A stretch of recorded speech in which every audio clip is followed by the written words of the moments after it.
ఓం శ్రీ సద్గురు చరణారవిందాభ్యాం నమః. ఓం శ్రీ గణేశ శారదా సద్గురు మంగళమూర్తిభ్యో నమః. ఓం నమో భగవతే వేదవ్యాసాయ నమః. ఓం నమః ప్రణవార్థాయ శుద్ధజ్ఞానైకమూర్తయే నిర్మలాయ ప్రశాంతాయ దక్షిణామూర్తయే నమః. ఓం ఈశ్వరో గురురాత్మేతి మూర్తిభేద విభాగినే వ్యోమవద్వ్యాప్తదేహాయ దక్షిణామూర్తయే నమః. అందుకే పరబ్రహ్మతత్వ శ్రీ గురుగీత తృతీయోధ్యాయము.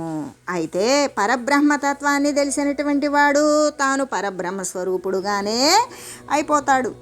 కాబట్టే శ్రోత్రియ బ్రహ్మనిష్ఠుడే బాగుగా స్వయం ప్రకాశమాన స్వస్వరూపమైన అవ్యయమైన దైవస్వరూపాన్ని నిశ్చయంగా అనుభవపూర్వకంగా తెలిసి ఉంటాడు. అలా తెలిసినప్పుడు ఆయన స్వానుభూతి భూమా స్వరూపుడే అవుతూ ఉన్నాడు. భూమానంద స్వరూపుడు అంటే బాగా చదివినటువంటి వారి దగ్గరే కదా చదవాలి, బాగా చెప్పగలిగినటువంటి వారి దగ్గరే కదా చదవాలి, బాగా బోధించగలిగినటువంటి తత్వజ్ఞులు అయిన సద్గురువుల వద్ద మాత్రమే చేరాలి. ఇతరుల యొక్క సమీపంలో మరి చదువురాని వాని దగ్గర చదివినా కూడా ప్రయోజనం లేదు. అలాగనే ఏ యొక్క అనుభవ సిద్ధి పొందనటువంటి గురువును అని చెప్పుకునేటువంటి గురువు కాకనే గురువును అని చెప్పుకునేటువంటి వాని దగ్గర విద్య తెలియకనే గురువులైనటువంటి వారు వారికి వారి వద్ద చేరినప్పుడు ఇక కాలం అనేటువంటిది వృధానే జరుగుతూ ఉంటుంది. అంటే ఆత్మజ్ఞానాన్ని పొందాలి అనుకొని మరింత అజ్ఞానాన్ని ప్రోధి చేసుకోవడం, అంటే మనం ఒకవైపు పయనించవలసింది మరొక వైపు పయనించడం. గమ్యం ఇటువైపు ఉంటుంది, కానీ మనం దానికి వ్యతిరేక దిశలో పయనించేటప్పుడు ఇంకా పయనించవలసినటువంటి దూరం అధికమవుతుంది, రెట్టింపు అవుతుంది. అలాగనే ఆత్మజ్ఞానాన్ని పొందాలి అనుకుని అటువైపు పయనించకుండా మళ్ళీ అజ్ఞాన దశలనే పెంపొందించుకుంటూ ఉన్నప్పుడు ఆ జ్ఞానం అనేటువంటిది ఇంకా దృఢపడుతూ ఉంటుంది. అంటే నేను అనుసరించేటువంటిది అజ్ఞానము అని తెలియని కారణం చేత. అందుకని మొట్టమొదటనే సద్గురువుని ఎంచుకునేటప్పుడు తన యొక్క ఆర్తిని బాపగలడా బాపలేడా, ఈయన సర్వసమర్థుడా, ఆ తత్వజ్ఞానేనా కాదా, అనుభవ సిద్ధి పొందినటువంటి మహనీయుడేనా, ఆ పరబ్రహ్మ స్వరూపమైనటువంటి దేహధారియేనా అనేటువంటి ఆలోచనతోటి ఆయన ఎవరైతే శుశ్రూషను చేసి ఆ సేవ ద్వారా పరమగురువుని ఆశ్రయించి పరమార్థ తత్వాన్ని పొందాలి అనుకునేటువంటి వాని యొక్క ఆధ్యాత్మిక చింతన, భక్తిభావము, శ్రద్ధ అనేటువంటిది సద్గురువు దగ్గరికే తీసుకువెళ్తుంది. కాబట్టి ప్రతి ఒక్కరూ కూడా గురువు తనను తరింపచేయగలడా లేదా అనేటువంటి విషయాన్ని పరీక్ష చేసి మరి శరణు పొందాలి అనే చెబుతూ, అంతేకాదు ఒకవేళ సద్గురువు కానటువంటి వారి దగ్గరికి చేరి ప్రయోజనం ఏమన్నా ఉన్నదా? తాపత్రయాలు శాంతించవు. తన యొక్క దాహం తీర్చుకునేటువంటి శక్తి లేనివాడు ఇతరుల యొక్క దాహాన్ని దప్పికని తీర్చగలుగుతాడా? కాబట్టి ఏ గురుదేవుని ఆశ్రయిస్తామో ఆ గురుదేవుడు పరబ్రహ్మస్వరూపుడే అయ్యుండాలి. అలా అయ్యుండడంతో ఆయన శ్రీ గురు పరమాత్మ తత్వాన్ని తెలియజేస్తూ ఉంటాడు. అసలు ఆ పరమాత్మ తత్వం అంటే ఏమిటి, అజ్ఞానాన్ని ఆవలికి నెట్టివేసేది ఎలా, జ్ఞానాన్ని అనుసరించేది ఎలా అనేటువంటి విషయాలను గురించి జ్ఞానాన్ని బోధిస్తాడు. కాబట్టి ఆ బోధించేటువంటి వాడు గొప్ప మహనీయుడు. ఆ మహనీయాత్ముని యొక్క అపారవారమైన ఒక అవధి లేనటువంటి కరుణ అనేటువంటిది ఉంటుంది. ఆ యొక్క గురుమూర్తి యొక్క కరుణను సంపాదించడము చేత తరుగు లేనటువంటి, క్షయము కానటువంటి, అనిత్యము కానటువంటి నిత్యమైన శాంతి రూపమైన స్వయం ప్రకాశమాన స్వస్వరూప జ్ఞానమే కలుగుతూ ఉంటుంది. అంటే ఎవరి దగ్గరకు వెళితే కడుపు నిండుతుందో అక్కడ నింపుకుంటాం. అంటే పెట్టినట్లుగా నటించేటువంటి వారి దగ్గర కడుపు నిండదు, అడగడానికి మనకు శక్తి చాలదు. అట్లాగే మనం అడగకనే కడుపు నింపేటువంటి మహనీయులు, మహాతల్లులు మనం అప్పుడు వారి యొక్క కృపకు, వారి యొక్క దయామతికి మనం లోనైనప్పుడు, వారు ఎంత పెట్టినప్పుడు అంత తిన్నప్పుడు కడుపారా సంతృప్తిగా ఉంటుంది. అలాగనే మన యొక్క ఆర్తి అనేటువంటిది, ఆ ఆర్తిని పొంది ఆర్తిని మరి తను తీసివేసుకొని పరబ్రహ్మతత్వం కోసం ఆ పరబ్రహ్మతత్వాన్ని అనుసరించి పరబ్రహ్మానుభూతి పొందినటువంటి వాడు మాత్రమే ఆ శిష్యుడు పొందేటువంటి ఆర్తి తెలుస్తుంది. ఆకలి వేసినటువంటి వాని స్థితి ఆకలి వేసే పని చేసేవానికే తెలుస్తుంది. కానీ మరి సమయమైంది కదా అని భోజనం చేసేటువంటి వానికి ఆకలి అయ్యేవాని విషయం తెలుస్తుందా? తెలియదు. ఎందుకు అంటే ప్రతి విషయం అవతల వారి నుండి గ్రహించాలి అంటే ఆ స్థితి తను పొంది ఉండాలి.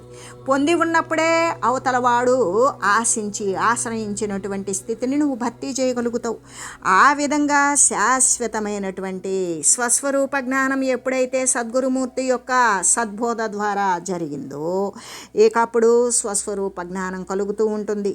దాని వలనేమవుతుంది? శాశ్వతమైన నిరతిశయానందాన్నే పొందుతాడు. అంటే జడములైనటువంటి శాస్త్రాధ్యయనాలు కోట్ల కొలదిగా చేసినప్పటికీ కూడా ఇప్పుడు శాస్త్రాన్ని అభ్యసించినటువంటి వాడు శాస్త్రాన్ని మాత్రమే పట్టుకుంటాడు. ఏ విధంగా? ఈ శాస్త్రంలో ఇలా చెప్పబడింది, ఇదే విషయం గురించి మరొక శాస్త్రంలో మరోలాగా చెప్పబడింది, ఇంకో శాస్త్రంలో ఇంకొక రకంగా చెప్పబడింది. ఈ విధంగా అది వాసనలోకి వెళ్ళిపోతుంది. అందుకే శాస్త్రవాసన. ఎప్పుడైతే సద్గురుమూర్తిని నమ్మి ఉన్నాడో ఇంకా శాస్త్రవాసన అనేది కొట్టివేసుకోవాలి. శాస్త్రవాసనని అధిగమించాలి. శాస్త్రంలో చెప్పబడిందంటే సద్గురువును ఆశ్రయించాలి, సద్బోధన పొందాలి. పారమార్థికమైనటువంటి పయనములో వాడు పరమాత్మ స్థితి అనే గమ్యాన్ని చేరాలి. ఇది శాస్త్రంలో చెప్పబడింది. అంతేగాని శాస్త్రం ఎప్పుడూ పొందించదు. మొట్టమొదట ఏమని చెప్పింది? ఏ విషయమైనా సరే నీకన్నీ తెలిసినట్లు ఉన్న శాస్త్రాన్ని అనుసరించి, కానీ అది గురువుల ద్వారా అయితే వారి యొక్క ముఖార విందంగా వారి యొక్క అమృతమయమైనటువంటి వాక్కు ద్వారా వారు ఆదేశించిన నీకు ఇవ్వబడినటువంటి దీక్ష ద్వారా నీవు అటువంటి సత్ఫలితాన్ని పొందుతావు అని శాస్త్రం చెప్పింది. అంతేకాని శాస్త్రాధ్యయనాలు మాత్రమే కేవలం శాస్త్రం మీద శాస్త్రం, నేను ఈ శాస్త్రం చదివాను, ఆ శాస్త్రం చదివాను, అలా వెళ్ళాను, ఇలా వెళ్ళాను, అది కష్టం. ఎలాగూ అంటే ఇప్పుడు మనకు ఒక రూట్ మ్యాప్ ఉంటుంది. ఒక పుణ్యక్షేత్రం చూడాలి. ఆ పుణ్యక్షేత్రంలో ఆ రూట్ మ్యాప్ ప్రకారం మనం ఇలా వెళ్తాం. అక్కడికి వెళ్తే ఆ దేవాలయం ఉంటుంది, ఇక్కడికి వెళ్తే ఈ దేవాలయం ఉంటుంది, ఇటువైపు వెళ్తే ఆ ఘాటు ఉంటుంది, ఇక్కడికి వెళ్తే గర్భగుడి ఉంటుంది, ఇటు వెళ్తే ప్రధానమైన ద్వారం ఉంటుంది. ఈ విధంగా చెప్పబడుతుంది రూట్ మ్యాప్లో. కానీ అదే వెళ్ళొచ్చిన వాడైతే అది వాడి అనుభవం.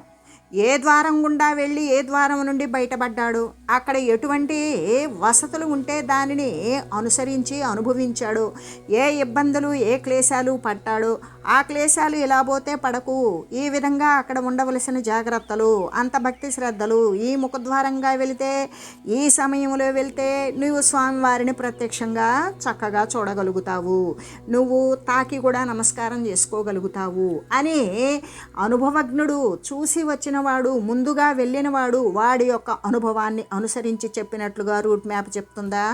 చెప్పదు.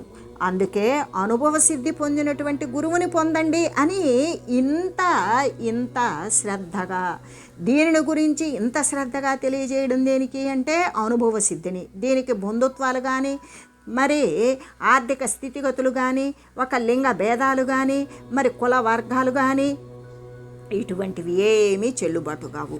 ఎవరైతే పరబ్రహ్మ స్వరూపమే అయ్యుండి దేహాన్ని ధరించాడో వాడు పరబ్రహ్మతత్వాన్ని పొందింపజేసేటువంటి సర్వసమర్థుడైనప్పుడు ఏ కులానికి, ఏ మతానికి, ఏ వర్గానికి, ఎటువంటి వానికి, ఏ చదువు లేని వానికి, మరి ఎటువంటి లింగానికి చెందినప్పటికీ కూడా వాడు సద్గురువే. ఎందుకు? ఇక్కడ మనం ఏకరసమాత్రమైనటువంటి పరబ్రహ్మ వస్తువు ఒక్కటే అని చెప్పుకుంటున్నాం. ద్వితీయం నాస్తి. ఇక రెండోది లేనే లేదు. తుల్యమైనది కాదు, తక్కువైనది కూడా లేదు. సర్వేక సమస్తం. మరి కనబడేదంతా పరమాత్మ స్వరూపమే. నీవు పరమాత్మనే ఏకంగా చూడగలిగితే పరమాత్మే ఉంటుంది. లేదు జగత్ సంబంధంగా చూసినా జగత్తు పరమాత్మ కంటే వేరైనటువంటిది కాదు.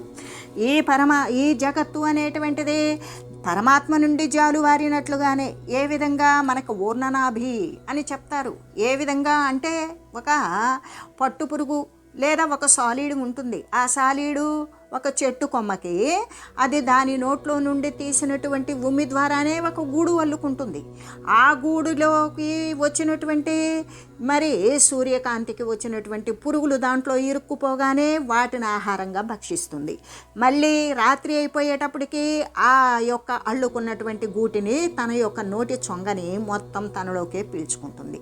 అలాగే పరమాత్మ నుండి ఉత్పన్నమైనటువంటి ఈ జగత్తు యావత్తు కూడా ప్రళయకాలంలో ఏమవుతుంది, మొత్తం కూడా మళ్ళీ ఏదైతే సర్వవ్యాపకమై కంటికి గోచరం కాకుండా కంటికి గోచరమయ్యే ప్రతి వస్తువు దాని నుండి ఉద్భవించిందో ఆ ఉద్భవించింది ప్రళయకాలంలో కల్పాంతంలో మొత్తము కూడా సర్వవ్యాపకమై కంటికి కనిపించకుండా సర్వాధారమై ఉన్నటువంటి ఆ వస్తువునందే సంలీనమవుతుంది.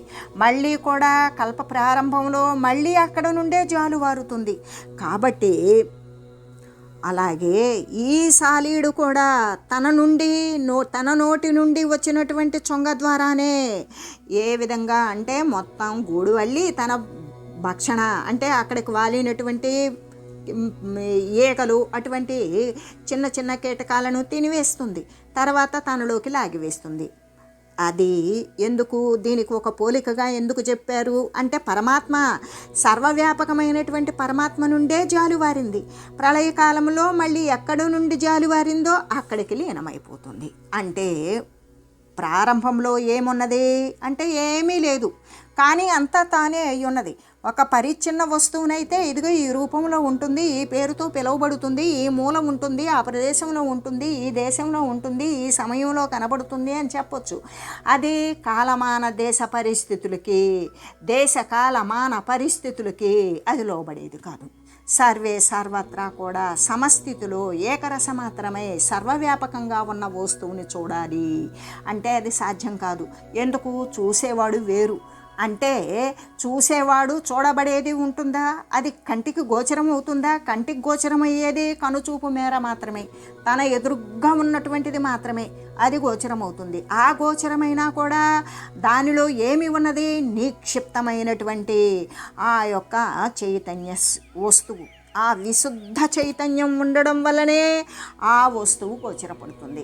ఆ వస్తువు యొక్క సన్నిధానం లేకపోతే దేహం పతనం జరుగుతుంది. అందుకు కాబట్టి సర్వేక సమస్తంలో ఏ రూపానికి ఎంత అవసరమో అంత ప్రాణస్పంద రూపంలో సర్వ సమస్తం కూడా వ్యాపించి ఉన్నటువంటి శుద్ధ చైతన్య శక్తి అది నిత్యము కూడా అలరారుతూ చెన్నొందుతూ ప్రకాశిస్తూ సర్వే సర్వత్రా సర్వవ్యాపకమే సమస్థితిలో ఉన్నటువంటి పరమాత్మ స్వరూపమే శ్రీ గురు పరబ్రహ్మ స్వరూపం. కాబట్టి ఇక్కడ శాస్త్రాధ్యయనాలు అనేటువంటి దాని ద్వారా శాస్త్రాలు కోకొల్లలుగా అంటే దానిని ఎన్ని పఠించినప్పటికీ కూడా ఆ పఠించినటువంటి విషయం అనేది వాని అనుభవంలోకి రాకపోతే అది కేవలం శాస్త్రంలోని మాటే, తన అనుభవంలోని మాట కాదు.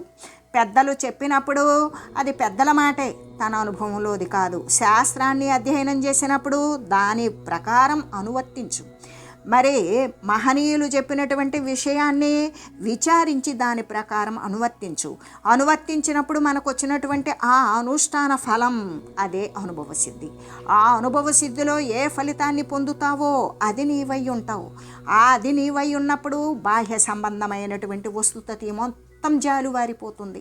నువ్వు ఏ తత్వమై మిగిలుంటావో సర్వవ్యాపకమైన పరమాత్మ వస్తువు ఏదైతే ఉన్నదో నీవు అదే మిగిలుంటావు. అందుకు కాబట్టి అటువంటి వాడే శ్రీ సద్గురుమూర్తి. ఆ సద్గురుమూర్తి అంటే ప్రతి ఒక్కడు గురువును అనుకున్నటువంటి వాడు, గురువును ఆశ్రయించాలి అనుకునేవాడు జ్ఞానవంతుడు కావాలి అనే కదా కోరుతాడు. అటువంటి వాడు జ్ఞానవంతుడు. నేను జ్ఞానం సమకూర్చుకోవాలి, నేను నా యొక్క స్థితిగతులను కూడా తెలుసుకొని వాటిని వదిలివేసి నేను పరమాత్మ స్థానాన్ని పొందాలి, పరమపదాన్ని చెందాలి, పారమార్థిక చింతన చేయాలి అనుకున్నప్పుడు వాడు మొట్టమొదట జ్ఞానాన్ని పొందాలి. జ్ఞానం పొందాలి, నేను జ్ఞానవంతుణ్ణి అవ్వాలి అంటే శ్రీ సద్గురుమూర్తిని మాత్రమే శరణు పొందాలి. అలా పొందినప్పుడు వారి దయను పొందవచ్చు. శ్రీ గురుదేవుని యొక్క స్వరూపము ఎటువంటిది అంటే వారి యొక్క స్వరూపము, వారి యొక్క మహిమ ఎలాంటిది అంటే ఆశ్రమే ధ్యాన నిరత సంశయాచిత్ సుబుద్ధిమాన్ నిత్యానుష్ఠాన సంయుక్తస్త్యాచార్య పరికీర్తిత. అంటే శ్రీ గురుదేవుని యొక్క ఆశ్రమంలో, ఇక్కడ ఆశ్రమము అంటే శ్రమను తీర్చేటువంటిది. ఎటువంటి శ్రమ అంటే సంసారము అంటే భార్యా పిల్లలతో ఉన్నటువంటిది సంసారము అనేటువంటి అర్థం, బాహ్యార్థం. ఇక్కడ సంసారము అంటే జీవి ఆ జ్ఞాన దశలో ఉండి కోరికలను ఆశ్రయించి దేహాలను ధరిస్తూ వదులుతూ ఉండడమే సంసారము. అంటే జగత్తులోకి రావడం, జన్మించుట గతించుట అనేటువంటిదే సంసారం. జాయతే లీయతే అదే జగత్తు, ఆ జగత్తులోకి రావడమే సంసారము. కాబట్టి వాడు ఆ యొక్క ఆశ్రమంలో ఈ సంసారము అనేటువంటి శ్రమను వాడు బాపుకోవాలి అంటే ఎల్లవేళలా నిరంతరంగా ఆ సద్గురుమూర్తి యొక్క ఆశ్రమమునందే శ్రీ సద్గురుదేవుని పాదాలను ఆశ్రయించి మరి సంశయాలు నశింపజేసుకున్నటువంటి బుద్ధిమాన్ అంటే బుద్ధిని వికసింపజేసిన వాడు, సునిశ్చయమైనటువంటి విషయాన్నే నిశ్చయించగలిగినటువంటి బుద్ధిని పొందినటువంటి వాడు నిత్యానుష్ఠాన సంయుక్తాస్యాచార్య పరికీర్తిత, ఎల్లవేళలా కూడా శ్రీ సద్గురుమూర్తిని కీర్తిస్తూ భజిస్తూ ఉండేటువంటి వాడు మాత్రమే దీనిని పొందగలుగుతాడు అని చెబుతూ ఆచార్య ద్విత్యతో విప్రో నవేద ఫలమస్నుతే ఆచారేణ తు సంయుక్త సంపూర్ణ ఫలభాగ్ భవేత్. అంటే ఆచార్యుణ్ణి ఎవడైతే అంటే శ్రీ గురుదేవుని యొక్క అనుగ్రహాన్ని ఎవడైతే పొందుతాడో వానికి అంతఃకరణ శుద్ధి అనేటువంటిది లభిస్తుంది. అంతఃకరణము అంటే వాని మనసు ఎల్లవేళలా సత్య వస్తువునే ఆకర్షిస్తుంది, సత్య వస్తువునందే సమాశ్రయమై ఉంటుంది, సత్య వస్తువునే శరణ పొందుతుంది, సత్య వస్తువుని పొందాలి అని పయనం కొనసాగిస్తుంది. ఈ విధంగా దాని యొక్క సంకల్ప వికల్పాలు సత్య వస్తువు కంటే బాహ్యంగా పోవు. ఆ విధమైనటువంటిదే శ్రీ సద్గురుమూర్తి యొక్క అనుగ్రహం. అయితే ఇక బుద్ధి ఏ పరమాత్మ వస్తువు అయితే ఉన్నదో సర్వము వ్యాపించి అదే సత్యమైనది, ఆ నిత్యమైన సత్యమైన శాశ్వతమైన వస్తువు తప్ప మరొక దానిని పొంది ప్రయోజనం లేదు అని తన యొక్క సంసార ఆర్తిని నశింపజేసుకోవాలి అంటే బుద్ధిని సునిశ్చితం చేసుకుంటుంది. పరమాత్మక తత్వం తప్ప మరొకటి లేదు అని. ఆ విధంగా చిత్తము అనేటువంటిది ఎల్లవేళలా దాని యొక్క చింతనంతా దైవాకారంగా మారిపోతుంది. ఆ చింతన పరమాత్మ స్వరూపాన్ని చింతిస్తూ పరమాత్మాకారంగా మారిపోతుంది. ఇక పరమాత్మాకారంగా మారి పరమాత్మ వస్తువే సత్యమని పరమాత్మనే సంకల్పిస్తూ మరి సమాశ్రయం చేసి ఉన్నటువంటి ఈ యొక్క మనోబుద్ధి చిత్తాలకు అహంకార స్వరూపం ఏమవుతుంది? అప్పటిదాకా జడప్రాయమైనటువంటి దేహం నేను అనుకునేటువంటి ఆ అహంకారం ఏమవుతుంది అంటే సాకారవంతమైనటువంటి విషయాలలో సర్వేక సమస్తం కూడా సర్వవ్యాపకమైన పరమాత్మ వస్తువే నేను అనేటువంటి విషయానికి వస్తుంది. అప్పుడు ఈ జడప్రాయమైన దేహం అనేటువంటిది అది ఉందని లేదు అనేటువంటి స్ఫురణ కూడా లేకుండా పోతుంది. ఈ విధంగా అంటే ఏనా నారాదితో దేవో యస్య నో గురు అనుగ్రహ నవస్యం హృదయం యస్య తస్య శాంతిర్న సిద్ధ్యతి. అందుకే ఎల్లవేళలా శ్రీ సద్గురుమూర్తి యొక్క ఆరాధననే చేయాలి. అలా చేసినప్పుడు వాని యొక్క శ్రీ సద్గురుమూర్తి యొక్క కరుణను పొందుతాడు. అలా పొంది వాని యొక్క అంతఃకరణం అనేటువంటిది శుద్ధత్వాన్ని చెందుతుంది. సర్వేక సమస్తం ఉండేటువంటి శుద్ధ చైతన్య వస్తువు మాత్రమే చూస్తుంది. ఆ యొక్క చూసినప్పుడు అంతఃకరణం శుద్ధి అయింది కదా. ఇక వాని యొక్క హృదయంలోనే ఆత్మజ్యోతి అనేది వెలుగుతుంది. అంటే అంతకుముందు వెలగలేదా అంటే వెలిగింది. అది ఎల్లప్పుడూ కూడా నిర్విరామంగా వెలుగుతూనే ఉంటుంది. కాకపోతే ఆ వెలుగు చూడగలిగినటువంటి స్థితి తను పొంది ఉన్నాడు. అంటే స్వస్వరూప సాక్షాత్కారం. అటువంటి ఆత్మజ్యోతి వెలిగినప్పుడు ఏమవుతుంది? తన యొక్క అజ్ఞానము అనేటువంటి చీకటంతా నశించిపోతుంది. ఎక్కడ ప్రకాశం ఉంటుందో అక్కడ చీకటికి తావులేదు, ఎక్కడ జ్ఞానం ఉంటుందో అక్కడ అజ్ఞానానికి అవకాశం లేదు. కాబట్టి ఇక అజ్ఞాన అంధకారం అంతా నశించిపోతే వానికి ఎక్కడ లేని పరమశాంతి. అంటే శాంతి అంటే కోరుకొని తెచ్చిపెట్టుకున్న వస్తువుతోటో వాతావరణంతోటో పరిస్థితితోటో వచ్చిన శాంతి కాదు. ఇది అనిర్వచనీయమైనటువంటి పరమ శీతలీకరణమైన ప్రసన్నమైనటువంటి లో శాంతితో కుదిరినటువంటి పై శాంతి. సర్వేక సమస్తము కూడా శాంతిమయంగా పరమశాంతి కలుగుతుంది వానికి. కాబట్టి ఇక్కడ మనకి ఏమి అవసరం, ఇటువంటి పరమశాంతిని పొందాలి అంటే ఏమి అవసరం అంటే శ్రీ గురుదేవుని యొక్క అనుగ్రహమే అవసరం. శ్రీ గురుదేవుని యొక్క అపారవారమైనటువంటి కరుణయే అవసరం. దాని ద్వారా మాత్రమే పరతత్వాన్ని, పరమతత్వాన్ని, పరమాత్మను పొందగలం. అసలు కారణం ఏంటి? పరతత్వాన్ని, పరమతత్వాన్ని, పరమపదాన్ని, పరమాత్మతత్వాన్ని అంటే ఎవరికి వచ్చినటువంటి నామాలతోటి వారు అనేక కోట్ల నామాలతో పిలుచుకుంటూ ఉంటారు. ఏది పిలిచినా, ఏది పలికినా, ఏది కనబడినా, ఏ వస్తువు ఎదురైనా సర్వేక సమస్తము ఏ విధంగా అంటే పిపీలకము మొదలుకొని బ్రహ్మ పర్యంతము. అంటే పరబ్రహ్మతత్వము ఎక్కడ ఉన్నది అంటే సూది మొనమోపను సందు లేకుండా సర్వేక సమస్తము కూడా పరబ్రహ్మతత్వమే. మరి ఆ పరమాత్మ వస్తువే నిండి నిబిడీకృతమై ఉన్నది. ఇక్కడ నీది నాది అనేది కూడా పరబ్రహ్మతత్వమే. నువ్వు నేను పరమాత్మ స్వరూపులమే. కానీ మనం ఏకస్వరూపులమై భిన్నమై జడమై ఎందుకున్నాం? అజ్ఞాన ఆవరణ. ఆ ఆవరించినటువంటి ముసుగు ఎప్పుడు తీసివేశామో సిద్ధించినటువంటి ఆ యొక్క జ్ఞానజ్యోతి ఎల్లప్పుడూ కూడా మరి విరామము లేకుండా అవిరళంగా అది ఎల్లవేళలా కూడా ప్రకాశిస్తూనే ఉంది. ఆ ప్రకాశాన్ని చూడాలి అంటే ప్రకాశానికి వేయబడినటువంటి ఆ జ్ఞాన అంధకారము అనే ముసుగు పడింది. ఆ ముసుగును తొలగించుకునేటువంటి ప్రయత్నాలే సద్గురువుని చెందటం, సద్గురువుని పొందటం, ఆ సద్గురువు యొక్క కరుణను పొందటం, ఆ కరుణ ద్వారా అజ్ఞాన ఆవరణ తీసివేయడం. అలా తీసివేయగలిగినప్పుడు ఎల్లవేళలా మరి నిత్యముగా నిరాకారంగా నిరామయంగా నిరతిశయానందంతో కూడినటువంటి జ్ఞానజ్యోతి ఎల్లవేళలా సమస్థితిలో అది ప్రకాశిస్తూనే ఉంటుంది అని తెలియజేస్తూ ఓం మంగళం శ్రీ గురుదేవాయ మహనీయ గుణాత్మనే సర్వలోక శరణ్యాయ సాధురూపాయ మంగళం. ఓం లోకా సమస్త సుఖినో భవంతు. ఓం శ్రీ సద్గురు పరబ్రహ్మార్పణమస్తు.